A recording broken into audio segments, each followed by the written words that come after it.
Hi, I'm Maria Thea Harris, or Velo Sews on social media. Welcome back to Sew Over 50 podcast on Sew Organised Style, and you're listening to the Top 20 Countdown. Now, what you have to do with your hashtags is make sure that they are key words. So this is the audio version of a live chat with Sandy Back, Senior Editor of Sew Over 50. Her first two podcasts about hashtags that were recorded for the podcast back in 2020 are numbers 1 and 2 in the Top 20 Countdown. On Instagram Live, Sandy updates us about the best way to use hashtags. The video version of this live is now available on Sew Organised Style's YouTube channel, plus it's available on the Instagram accounts for both Sew Organised Style and also Sew Over 50. Let's get started. Hi Sandy. Hi there. I've got you on live today is because hashtags, the two episodes that you recorded with me in 2020, are numbers 1 and 2 in the Top 20 Countdown. So thank you so much. Gosh, I made a top 10 chart. Yeah. Well done, us. You've done such a good job over the years in keeping us all together so that we understand what's going on with Instagram, and you teach us all the time, and you do it without any fuss. It's just ongoing. So thank you. It's the innate time ahead. I know that at some point the live will sort of cut in and out in Queensland because of the weather there at the moment. Isn't that right? Yes, it's teeming rain at the moment. Is it going in and out, Maria?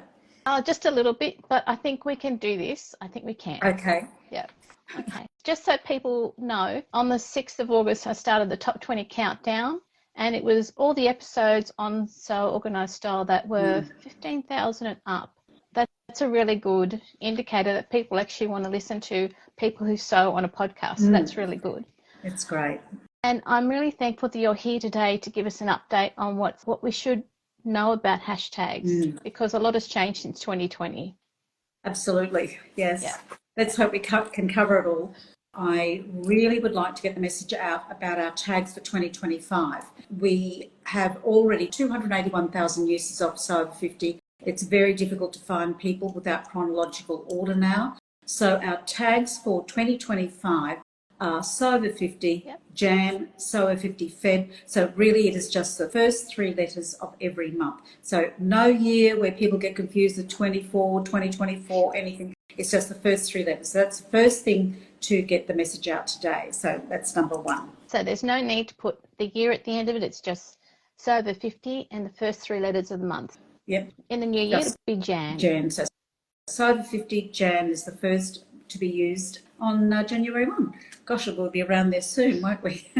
We will. We're going to have some time off.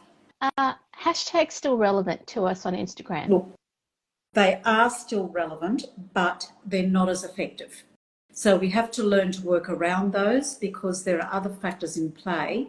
But hashtags still are used for sorting posts into the criteria that the person wants to post. So that's still very important. But there is another factor that's entered, which is called search engine optimization. Now, SEO, they call it. And if you look it up, you'll see that everywhere. Instagram uses it a little bit differently. Now, one of the things that hashtags are used for is they use those hashtags as part of their SEO, search engine optimization. Right. Hashtags are important. You need to keep them in your text below the post, because we have always said, if you haven't got room, put them in the comments below. They still work in the comments below, but they're not found by the search engine optimization, so that it's not beefed up in the feed or on the explore page. So you need to keep your hashtags in your text session. If you haven't got enough room, look, put them down below, or just put a couple up there that are relevant. But you have to realise that the hashtags aren't as super powerful, but they're used by the search engine, and they still go into the sorting boxes for where you want to put it. So hashtag me, mate.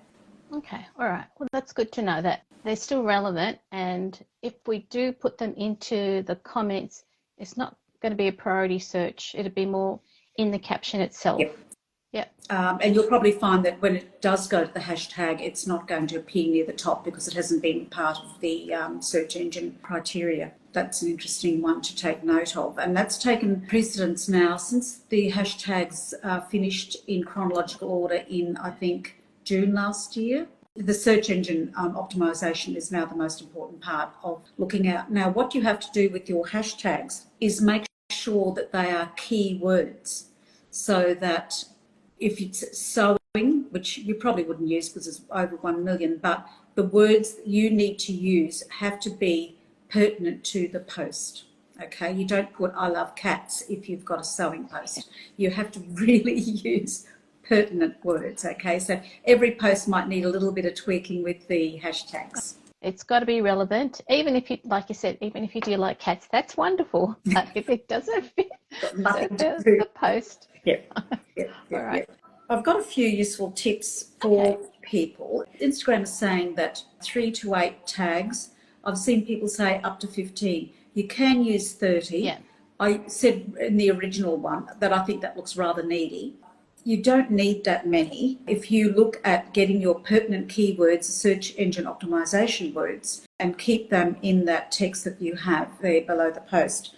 So with those, the SEO narrows down what your post is pertinent to or about. But there are 4 categories that you can do for your key words. Right. Now, one is content.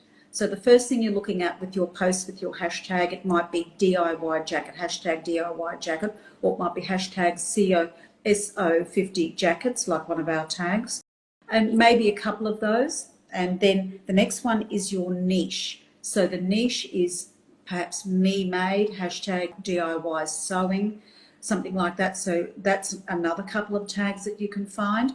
What you need to make sure of is don't muck around with DIY jacket DIY, because it gets confusing for the search engine optimization then. So one tag about it, not 2 mucking around and sorting out the words. The next one is the audience. So you need to capture your audience in those hashtags as well. It's probably going to be sew over 50, and then our month, which will be sew over 50 Jan. And that's capturing your audience of people who are sewing in that month and the over 50 community who are sewing. And it might be your audience which is on the bandwagon like us, sew over ageism, or aging without barriers. So that can go into that audience as well. Like millennial sewing, people can use that. Anything that, but just be aware of what your audience is. And then the next one is location. Now, there are people who do use location, but Instagram puts a lot of store in location. So you were looking at Canada Sews, weren't you? Yeah, I was. Yeah. And what did you come up with? There were thousands of Canada Sews, so you would get lost. You would be competing in something that had thousands, where if a hashtag had hundreds, you've got a better chance of being seen. Yeah. One thing is location does make a difference, and the other thing is put the location on your post as well, just up above there. Yeah. So you might want to put, I use Brisbane Sews or Brisbane Spoolettes, one of those, and that gives an indication where I am, and then use the location above the post as well. The location is important. I don't know why. Maybe it's because of their advertising, you see, for the business and so forth, where they start pushing things around the world and what posts feature where, because certainly what we see in Australia is probably not what is shown anywhere else, in particular languages. So we've got content. That's number one. And that will probably be your DIY or whatever. Your niche, which is going to be maybe me made, I sew my wardrobe. And then the next one is your audience. Bear in mind who your audience are. And then the next one is your location. So what location do you use? Sydney Sews? I usually just put the location at the top. So it might be Sydney, or it might be Sydney Olympic Park, just for people to see that there are different places in Sydney. That you actually leave your sewing room. Something like that. The other thing is about location, is a little bit of a spin-off here, is that you find people in your area. So you can actually, connect with people in your city. You don't have to say what street you're living in, but if you see like Portland Sews or whatever, you think, oh, okay, the people in my area that you could connect with. And you could often connect with seeing what events are on as well. So the location tag's a good one to remember. The other one that I wanted to talk about was, I said the don't overstuff with the similar tags, because that just confuses it. But Also, avoid those oversaturated tags like hashtag so. No one will ever find you. And one of the things when you're posting is you do like some people to see your post. Use ones that are probably the 5 to 10,000, 10,000 to 50,000. They're good hashtags. Too small, no one's going to see it anyway except the few hundred who use it. Keep in mind, experiment with some little ones, mid-range. Stay away from the huge ones because they're a waste of time. And then I think one of the last things we wanted to look at were how hashtags and private accounts, what's the relationship there when a private account uses a hashtag? It's bad news. Yeah. If you have a private account, hashtags don't make any difference because the only people who can see your hashtags are the people who follow you, that you allow to follow you. So it's pointless. If one of your followers is looking up, say, V1953, and they go to V1953, they might see you there, but they're already following you anyway. And another off-spin of having a private account is you cannot enter challenges either because even though you use the hashtag, you can't be seen. Yeah. So I noticed the recent one with A Gift to November by So Like Dottie. She allowed email entries, and I thought that was fabulous because we've always recommended at some stage if you thought of just having your own sewing account and then a private personal account. You don't have to reveal yourself or anything like that, but at least you can join in the fun of challenges if you were thinking that, because you have to have a public account to enter contests, competitions, challenges, all that sort of thing. So that's the downside of having a private account. But with a private account, you're in complete control, and that's probably how you want it to be. So that's fine. You just need to know that hashtags don't operate when you have a private account. Okay. And that way people who have a private account because they're new to Instagram understand that their privacy is kept to the people that they want to know who they are. And only follow them. Yeah, and only follow them, which is fine, you know. Yes, absolutely. I mean, and we've talked about this before, people who are nurses, doctors or whatever who have a need to keep their privacy, it's great. But a lot of we have quite a few who only do header shots or flat lays or whatever. So they're public accounts, but you wouldn't know them if you walk down the street. Whereas if you do walk down the street and you're public, sometimes people say, "Are you?" Yeah. And they'll recognise you. Yeah. So that's the difference. I've had instances out of Frocktails where someone will come up to me and they'll say, "Oh, I'm so and so, but you'll never see me because of ABC." It's like, that's okay. I'm really glad to meet you. Yeah, absolutely. Yeah, and you can connect, and then often you'll follow anyway. So that's the downside of the private account.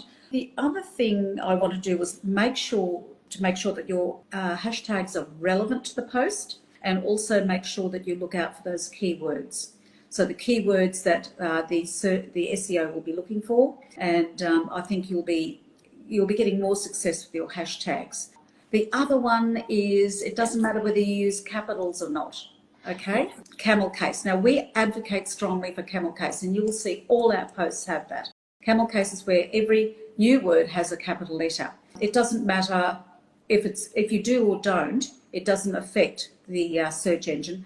But it does affect reading, and people who use readers who have a visual impairment, it picks up the words for that as well. But even for us, I mean, it's so much easier reading when you can see the words like you've got the capital letter, you can read it out much quicker. So we do advocate for the camel case, which is a great one. There's also Pascal case, which is exactly the same, except they don't capitalise the first letter. So don't get confused. It's the same horse, same name, really. Or same camel. at the end of the day, it's if you use the capital letters, it allows people to read that hashtag quickly. They don't have to sit there going, now what does that really mean? Yeah, it's all one word. And I keep my hashtags in notes. I think that's great. And you just pick up and put in what you are needing, take some out or whatever.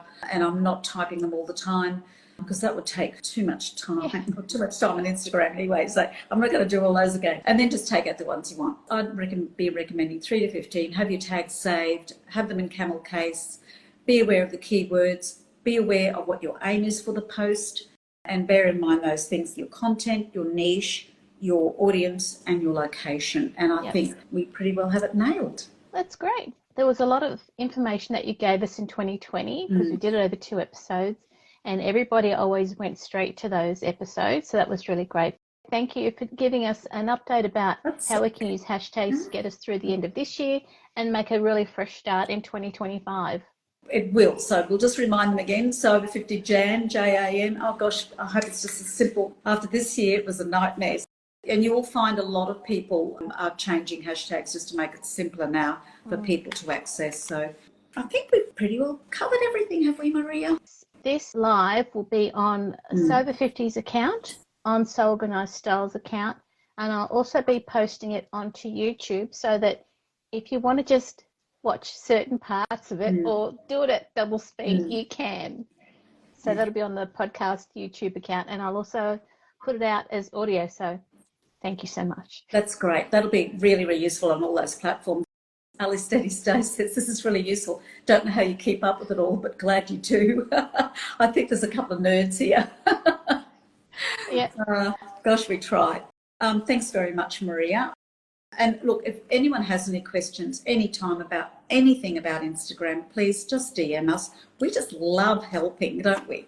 We sort of like do a little tick and think, oh, there's another little happy customer. So yeah, we really do love making your experience with Instagram a positive one.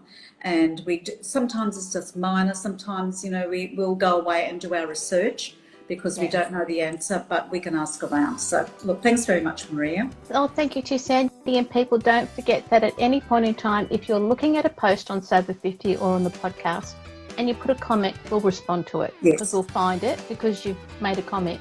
So thank you for keeping in contact with us as well. That's wonderful. Yes, it's getting so much harder to find people, but yep, we'll get there. We do try. Okay, thanks, Maria. Thank you too. Thanks, everyone. Bye. Bye. This episode of So Over 50 podcast on So Organised Style was produced by me, Maria Theoharis, with permission of Sandy, sound by bensound.com. Many thanks for the ongoing support of this podcast Patreon contributors. Their ongoing support enables me to develop these podcasts for free, both audio and video. Make sure you direct message Sandy and the editors at the Sober 50 account on Instagram to contribute to their ongoing posts and challenges that the team promotes to the sewing community of over 50,000 followers. You can subscribe to So Organised Style podcast, spelled with an S, not a Z, on all good podcast apps. Make sure you go back and listen to our free Sober 50 archive on So Organised Style podcast. We look forward to joining you in your sewing room next time. Stay safe, everyone.